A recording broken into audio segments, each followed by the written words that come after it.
Hey, it's Mark from Constant Method. We don't have a new episode of the podcast this week. We will be back next Wednesday with an all-new series that focuses on what makes people great when selling to nonprofits. In lieu of a full episode this week, I did want to share one small trick that I've used to help identify both who might be great in selling to nonprofits in the future and how good a current team is at selling to nonprofits. The way that I would think about doing this is to assess the potential employee or your current employee across four different categories. These four categories are, in my opinion, the core competencies for anyone who is selling to prospective clients, current clients, managing renewals or upsells, pretty much anyone that's going to be dealing directly with your nonprofit clients and talking about contracts or helping to sell them. The first is selling skills. How good are they at sales? If you're thinking about hiring a prospective employee, do they have training and experience in traditional sales methodology? Those could be Sandler, SPI, Challenger sales. There's a whole host of them, but how well does this person understand the fundamentals of B2B sales, even outside of the nonprofit world? The second is how well do they know nonprofits? How well do they know the people at nonprofits, the roles that those people play? Do they understand words like development or unrestricted giving? How much do they know about the market that they're selling into? The third category is how well do they know your products and services? If you're selling a CRM, have they sold CRMs in the past? Have they used your CRM? Same thing if it's email marketing tools, or perhaps you're an agency or consultancy. Have they used the product and service that you're selling in the past? Have they sold something like it in the past? How well do they understand your products and services?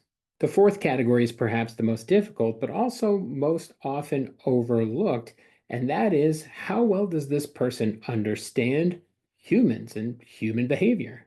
This is often that indescribable quality that great salespeople have. They can read a room, whether that be in person or virtual. They're noticing how people are receiving the information that they're providing, and they're reacting in real time to those responses. You can use these four categories when you're creating a job rec for sales, when you're evaluating people that are going through the hiring process for sales. You can also use this to determine the skill level of your existing team and where you may need to level up in certain areas. When creating a job rec for sales, walk through each one of these categories and ask yourself, how important is it that this person is a 10 out of 10 on a 0 to 10 scale? Now, you've got to be honest with yourself and your company. If you want someone who is a 10 out of 10 in each of these four boxes, that might not be realistic. Even if it is realistic, the chances of someone who knows nonprofits, they know selling, they know human behavior, and they know your products and services very well, that person, if they're a 10 out of 10 in each one of those categories, most likely is already selling for one of your competitors, and they're probably doing very well. It would take a lot of convincing and a lot of money to hire that person away. When creating the job description and roles and responsibilities, and more importantly, the background that you're looking for, assess the landscape of your training. Do you have a team that knows nonprofits really well and you think you can get someone up to speed in that area very quickly? Perhaps you have no true competitors within that field, and it would be unrealistic to expect someone to know your products and services before coming to your team. Do you have a lot of experienced sellers, but not a lot of people with nonprofit industry knowledge? Then you may be willing to compromise a little bit more on that sales background and the history on their resume and look more favorably for someone who understands nonprofits and the nonprofit giving landscape. Do you have solutions engineers who can demo the product and you just need someone who's great with relationships? They know a lot of people in the industry, and if they meet someone at a conference, this will be someone who's really magnanimous and everyone is drawn to them.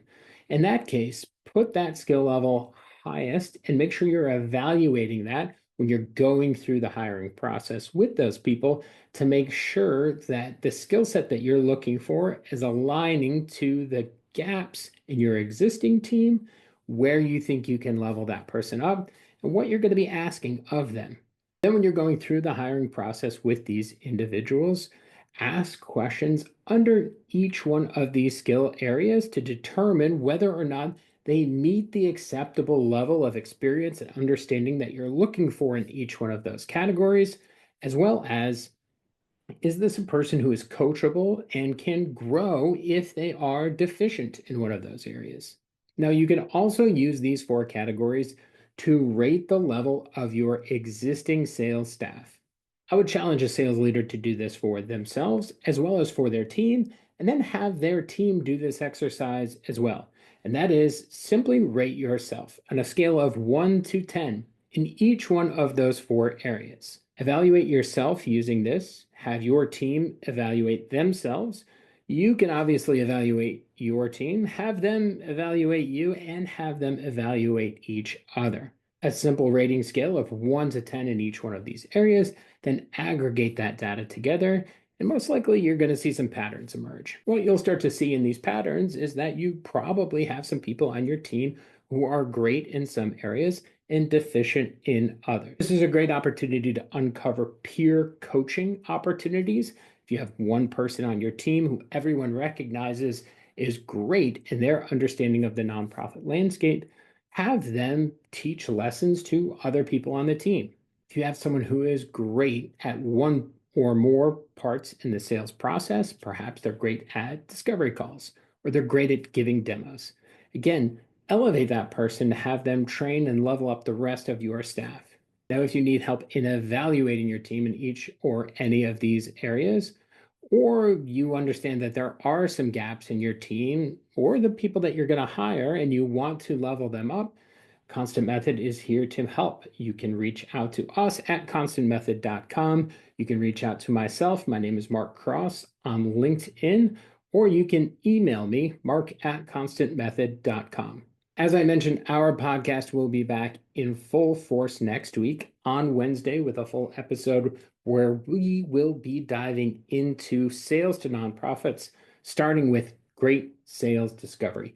In the meantime, make sure that you like, rate, share, subscribe this podcast wherever you listen to podcasts. Thank you so much for listening today. Hope to hear from you soon.